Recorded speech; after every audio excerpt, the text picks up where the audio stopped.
aqui o aquecimento global tem isso. Você sabe que eu acho que a reunião de 7 a 18 de dezembro, daqui a pouquinho, em Copenhague, eu considero a reunião mais importante da história da humanidade. Porque aqui não se vai discutir desenvolvimento sustentável, nada disso. Vai se discutir cifras. Vai se discutir quanto de emissões nós vamos reduzir para impedir que a Terra passe 2 graus. Ela já subiu 0,75. Com o aquecimento que está se acelerando, porque o IPCC calculou dióxido de carbono, metano. Agora descobrimos que o metano está se acelerando, porque o degelo das calotas polares e do fundo dos oceanos nórdicos está se derretendo. E estavam guardados lá milhões e milhões de toneladas de metano, que estão indo para o ar. E o metano é 23 vezes mais agressivo do que o dióxido de carbono. E óxido nítrico, que vem dos fertilizantes. O Brasil é o maior utilizador de agrotóxicos e pesticidas no mundo, 78 bilhões de toneladas por ano. Ganhamos de todo mundo, somos os que mais empesteamos o planeta, nós brasileiros, devido ao agronegócio, devido às monoculturas da soja, do cítrico, essas coisas todas. E esses venenos vão para o solo, vão para os níveis freáticos, contaminam a água, vão para os rios. Estamos matando o nosso solo. E daí sai o óxido nítrico, que é 300 vezes pior do que o dióxido de carbono. 300 vezes. Então se deram conta que de repente o aquecimento começou a subir. E há uma campanha mundial, eu participei há pouco lá na Espanha, porque em 182 países, dias atrás se fez um movimento mundial, não sei, aqui no Brasil eu não estava, de reduzir os 390 por 1 bilhão, 390 partículas, o ppm, partículas de dióxido de carbono, por 1 milhão de elementos que estão na natureza, reduzir de 390 a 350. E Copenhague quer reduzir a 450 como máximo. Se chegar a 500, ultrapassamos 2 graus. E ultrapassando 2 graus, a Terra entra em caos.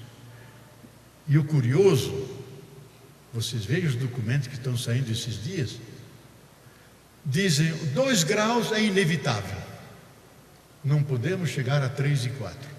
E os últimos dados do MIT, que é o maior centro de pesquisa mundial, do Met Office, que é o grande centro de meteorologia da Europa, e os dados que temos é que antes de 2050, já em 2035, vamos chegar a 4 ou mais.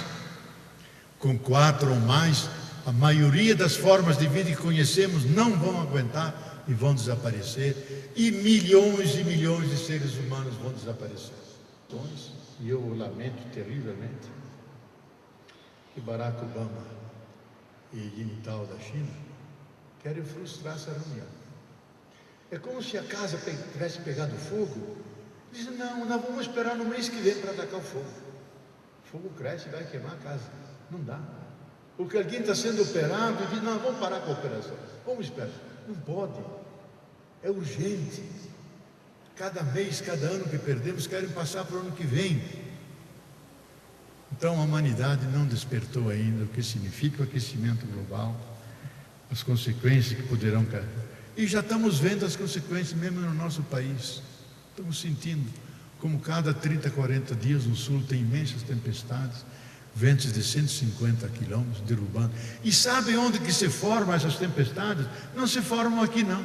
Se formam no noroeste da Austrália, onde o mar se aqueceu a 6 graus. Está destruindo todos os corais da região, que são os maiores corais do mundo, que ajudam a manter o plâncton, a vida nos oceanos. Evapora, porque a 6 graus evapora muita água, os ventos trazem as nuvens, passam por cima dos Andes, baixam em forma de tempestades e ventos do Rio Grande do Sul e Santa Catarina. Que temos nós a ver com a Austrália? Nada. Mas é o sistema Terra, tudo está ligado. Então nós temos que fazer aquilo que aquele painel intergovernamental diz. Temos que adaptar-nos e temos que mitigar os efeitos maléficos. Adaptar-nos, fazer os telhados melhores, as casas mais fortes, plantar muita planta para impedir que o vento venha, descobrir formas de mitigar e diminuir isso, porque isso vai ser constante daqui a pouco. Eu acho que não estou sendo pessimista. O grande escritor Saramago fala mais ou menos como eu estou falando. Ele tem um blog que vale a pena ver o blog dele. Disseram: ô Saramago, você é pessimista? Diz: eu não. Péssima é a realidade. Eu não sou pessimista. E eu quero propagar o pessimismo, diz ele. Por quê? Porque os pessimistas querem mudar o mundo. Os otimistas não estão tranquilos com a sua renda, com o seu trabalho. Não há por que mudar, que toda mudança é perigosa. Nós temos que mudar. Ou mudamos ou não vamos ter futuro. Então, os desafios. Eu acho que o primeiro desafio não é apenas trocar de paradigma. Hoje o grande discurso é quebra de paradigmas. Eu usei muito esse discurso. Eu acho que hoje devemos ir além. Como a Carta da Terra diz, nós devemos ter um novo começo. Um novo começo. Devemos criar novamente um novo coração. Que se nós não fizermos isso, vamos fazer remendos. Vamos cobrir nosso corpo de band-aid e encher a terra de esparadrapo, como se isso fechasse as feridas. Não fecha as feridas. Nós temos que redefinir uma maneira diferente de habitar o nosso planeta.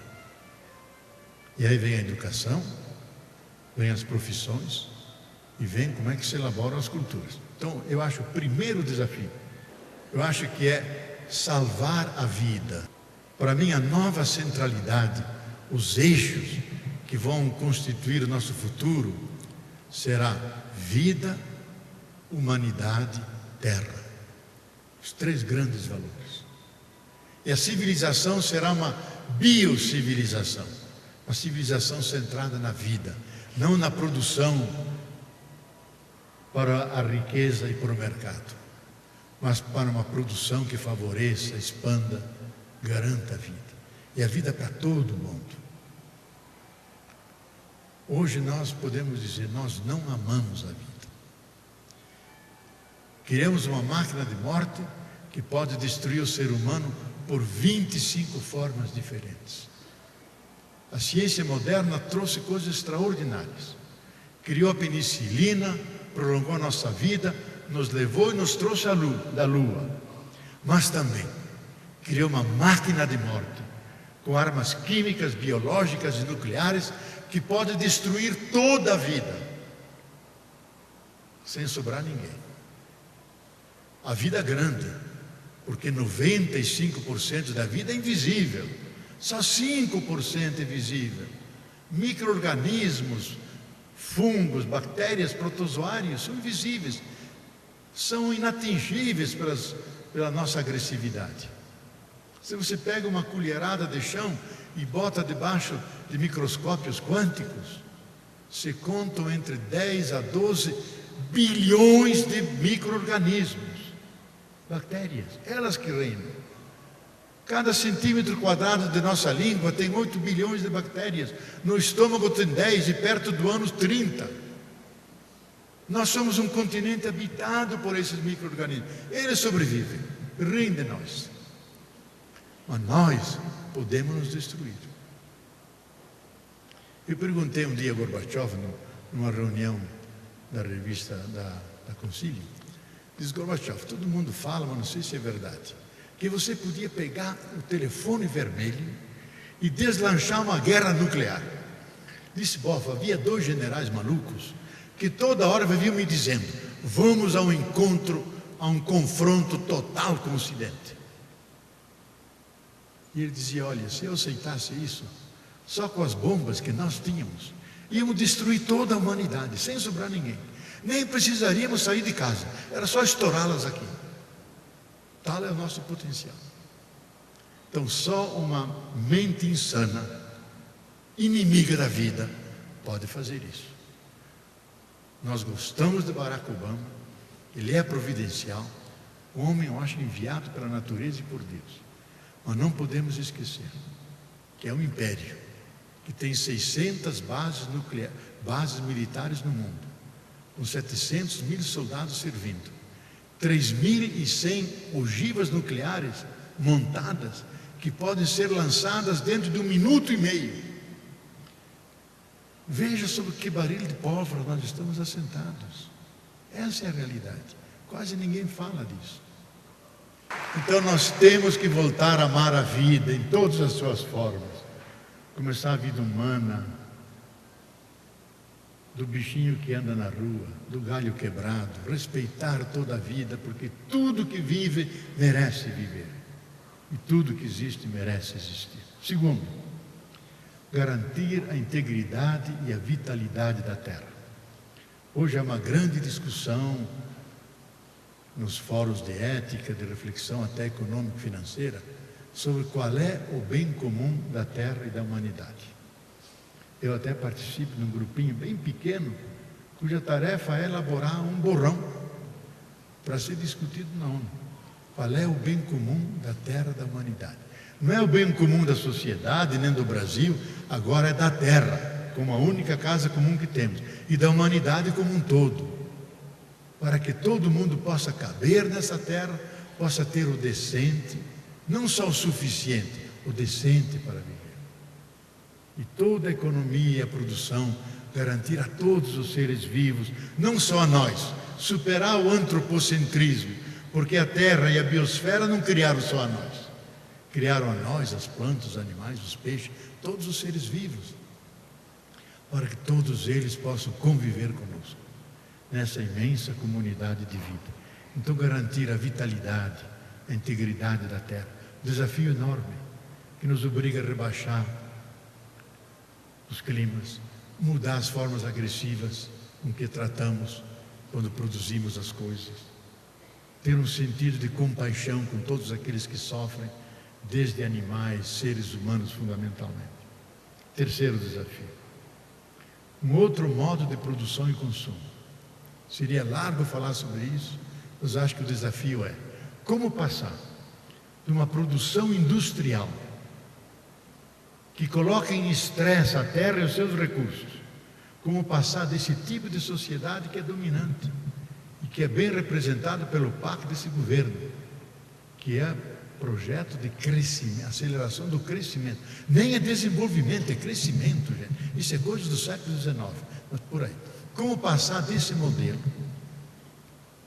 que sacrifica muito a natureza para um modo de produção, de sustentação de toda a vida, da vida humana e de todas as formas de vida.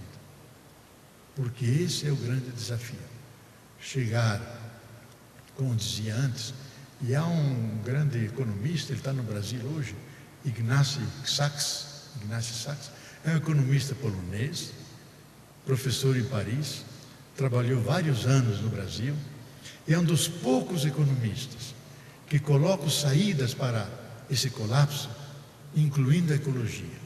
E ele diz que o teste onde isso pode ser verificado é o Brasil, porque ele tem todas as condições ecológicas, infraestruturais, uma população fantasticamente diversificada, criativa, rica, para criar uma civilização que ele chama a Terra da Boa Esperança. A Terra da Boa Esperança. Buscando energias alternativas, preservando aquelas que não são renováveis o mais possível, favorecendo as renováveis, mantendo um desenvolvimento mais possível e limpo, criando justiça social.